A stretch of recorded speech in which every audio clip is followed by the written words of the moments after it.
जय श्री कृष्णा। राधे राधे।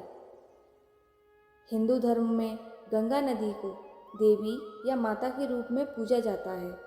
धार्मिक मान्यताओं के अनुसार माँ गंगा में स्नान करने से जीवन में आ रही समस्याएं दूर हो जाती हैं। गंगा नदी के जन्म और उद्गम से जुड़ी कई कथाएं प्रचलित हैं। गंगा नदी को मोक्षदायिनी और जीवनदायिनी के नाम से जाना जाता है। यह भारत की सबसे महत्वपूर्ण नदियों में से एक है, जो भारत, नेपाल और बांग्लादेश में कुल मिलाकर 2525 किलोमीटर की दूरी तय करती है। गंगा नदी को न केवल स्वच्छ और शुद्ध पानी के लिए जाना जाता है, बल्कि आध्यात्मिक दृष्टिकोण से भी इनका विशेष महत्व है। भारतीय वेद एवं पुराणों में माँ गंगा के संदर्भ में विस्तार से बताया गया है। एक मान्यता यह है कि जो व्यक्ति अपने जीवन काल में एक बार भी माँ गंगा में स्नान कर लेता है, उसके न केवल इस जन्म के बल्कि पूर्व जन्म के पाप भी नष्ट हो जाते हैं। गंगा नदी का उद्गम हिमालय की गोद में बसे गढ़वाल के गोमुख स्थान के गंगोत्री ग्लेशियर से होता है। इस विशेष स्थान पर माँ गंगा को समर्पित एक मंदिर भी उपस्थित है। साथ ही इसे तीर्थ क्षेत्र भी माना जाता है।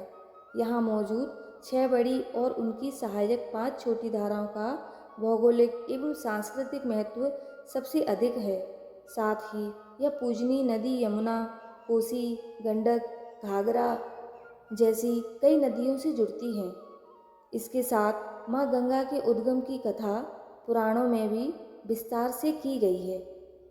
पौराणिक कथा के अनुसार राजा बलि नामक राक्षस ने भगवान विष्णु को प्रसन्न करके पृथ्वी लोक पर अपना अधिकार जमा लिया था और स्वयं को भगवान समझने लगा था।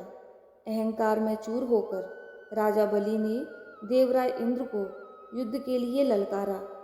स्वर्गलोक पर खतरा मंडराता हुआ देख देवराज इंद्र भगवान विष्णु से मदद मांगने पहुँचे। तब राजा बलि के उद्धार के लिए भगवान विष्णु ने वामन रूप धारण कर लिया।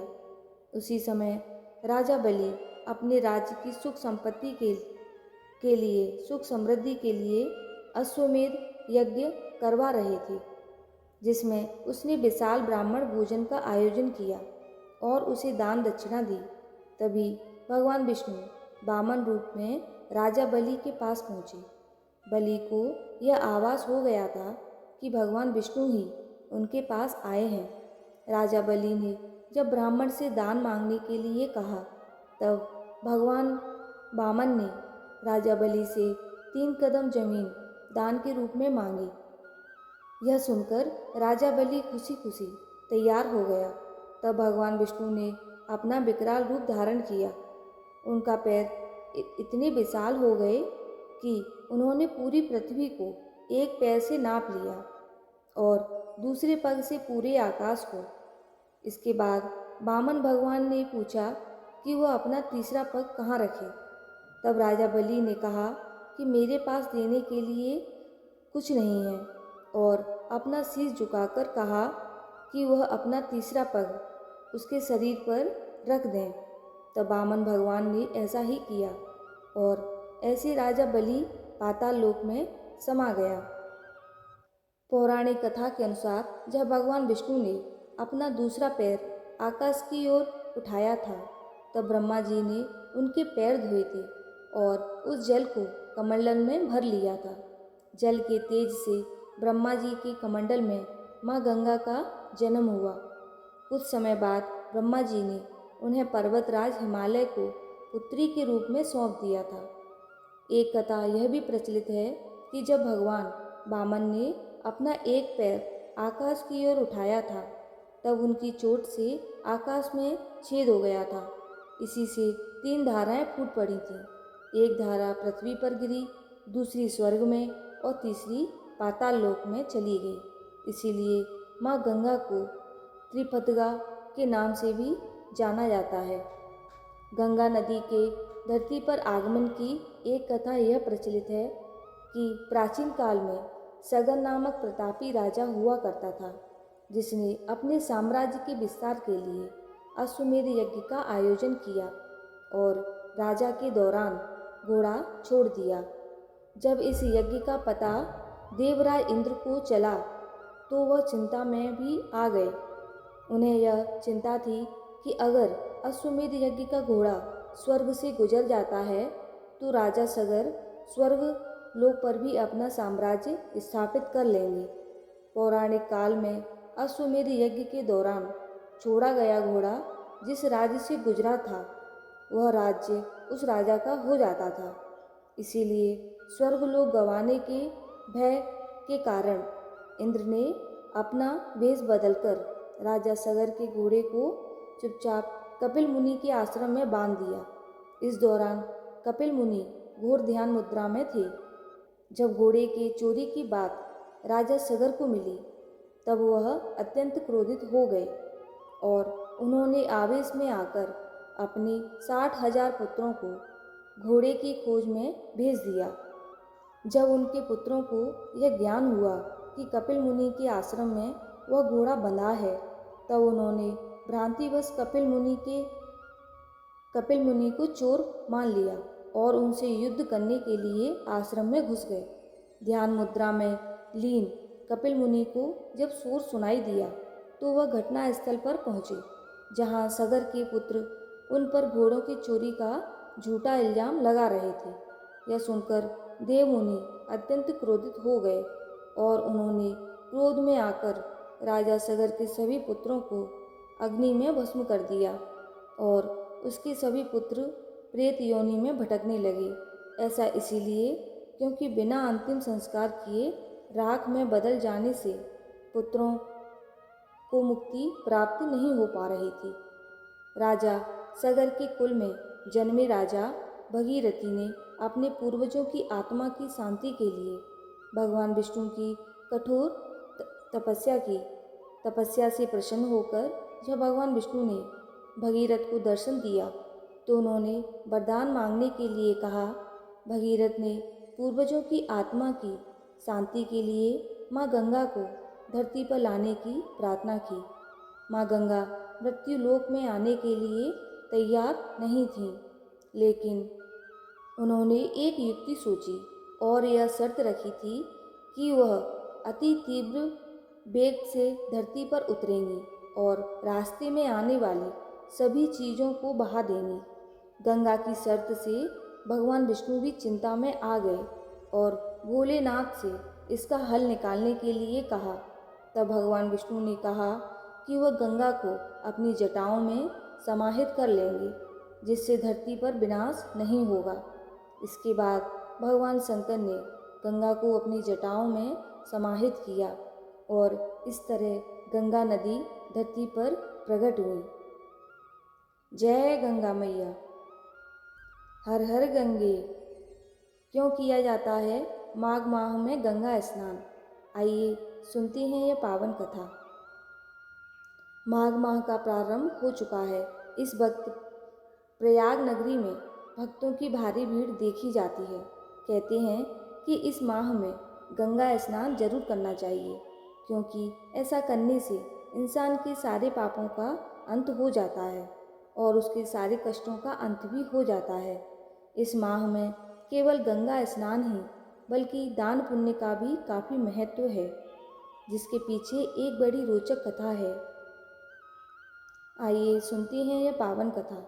दरअसल ऐसा माना जाता है कि एक बार गौतम ऋषि को इंद्रदेव पर गुस्सा आ गया था, जिसकी वजह से ऋषि ने उन्हें श्राप दे दिया।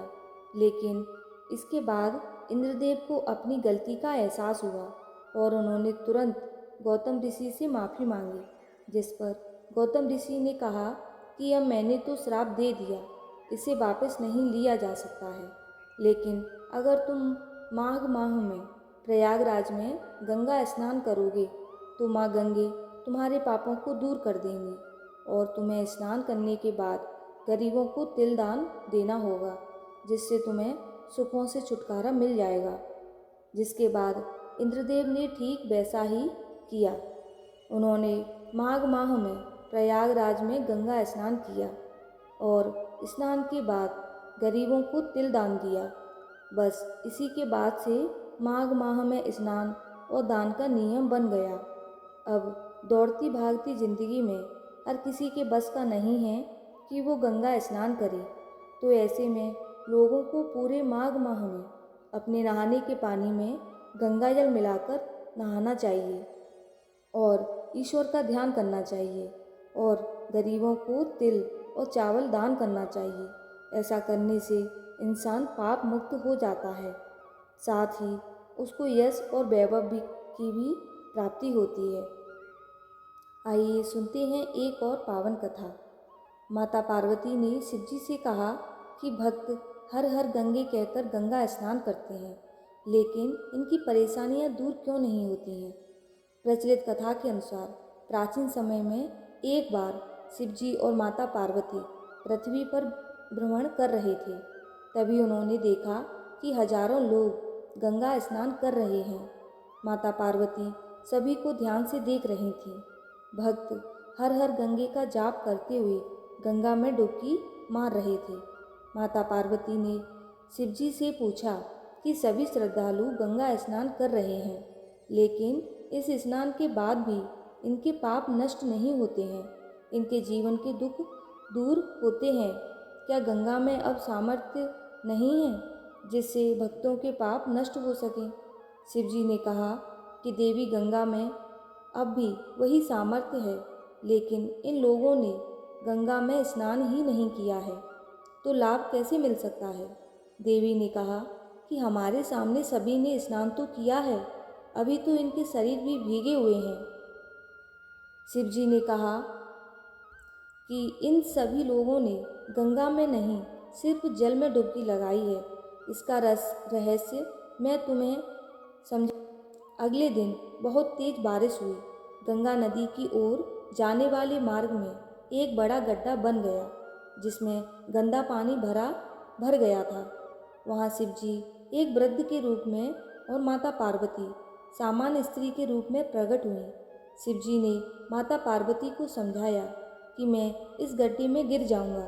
कुछ देर में यहाँ से गंगा स्नान करके हजारों लोग निकलेंगे। तुम उनसे मुझे निकालने के लिए मदद मांगना और उनसे कहना कि मुझे वही व्यक्ति हाथ लगाए जो निष्पाप हो। अगर किसी पापी ने मुझे हाथ लगा दिया तो वह भस्म हो जाएगा। इस तरह समझाकर शिवजी वृद्ध व्यक्ति के रूप में उस गड्ढे में गिर गए और बचाओ बचाओ चिल्लाने लगे। गड्ढे के पास ही बैठी स्त्री भी लोगों से मदद मांगने लगी कि उसके पति गिर गए हैं, उन्हें गड्ढे से निकालने में मदद करें। काफ़ी लोग वहाँ इकट्ठा हो गए। जब लोग वृद्ध को गड्ढे से निकालने के लिए बढ़ रहे थे तो स्त्री ने कहा कि इन्हें वही व्यक्ति हाथ लगाए जो निष्पाप हो, वरना वह भस्म हो जाएगा। ये सुनते ही सभी लोग पीछे हट गए। सभी ने सोचा कि ऐसा न हो कि इसकी मदद करने के चक्कर में हम किसी मुसीबत में फंस जाएं। ऐसा सोचकर लोग वहाँ से निकल गए। गंगा स्नान करके लोग आ रहे थे, लेकिन कोई भी वृद्ध की मदद करने के लिए आगे नहीं बढ़ रहा था। ऐसे ही शाम हो गई। तभी शिवजी ने पार्वती से कहा कि देखा, यहाँ ऐसा कोई नहीं आया जिसने आस्था और विश्वास के साथ गंगा स्नान किया हो। तभी वहाँ एक युवक आया। वह हर हर गंगे का जाप कर रहा था। उसने वृद्ध को गड्ढे में फंसा देखा तो वह मदद करने के लिए आगे बढ़ा। सभी स्त्री ने कहा कि इन्हें वही व्यक्ति बाहर निकाल सकता है जो निष्पाप हो। क्या तुम पूरी तरह निष्पाप हो? उस युवक ने कहा कि आपको मेरे निष्पाप होने पर संदेह क्यों है? मैं अभी अभी गंगा स्नान करके आया हूँ। गंगा में नहाने के बाद भी पाप रहते हैं क्या? आस्था के साथ गंगा स्नान से मैं पूरी तरह पवित्र हो गया हूँ। मेरे सभी पाप धुल गए हैं, ऐसा मेरा विश्वास है। इतना बोलकर युवक ने वृद्ध को गड्ढे से बाहर निकाल दिया। शिवजी और माता पार्वती उस युवक से प्रसन्न हुए और अपने वास्तविक रूप में दर्शन दिए। माता पार्वती समझ गईं कि हजारों लोगों में इस एक व्यक्ति ने ही आस्था और विश्वास के साथ गंगा स्नान किया है। बाकी सब सिर्फ स्नान करते हैं, इसीलिए उनके पाप नहीं धुलते और जीवन में दुख बने रहते हैं। जय श्री कृष्णा। राधे राधे।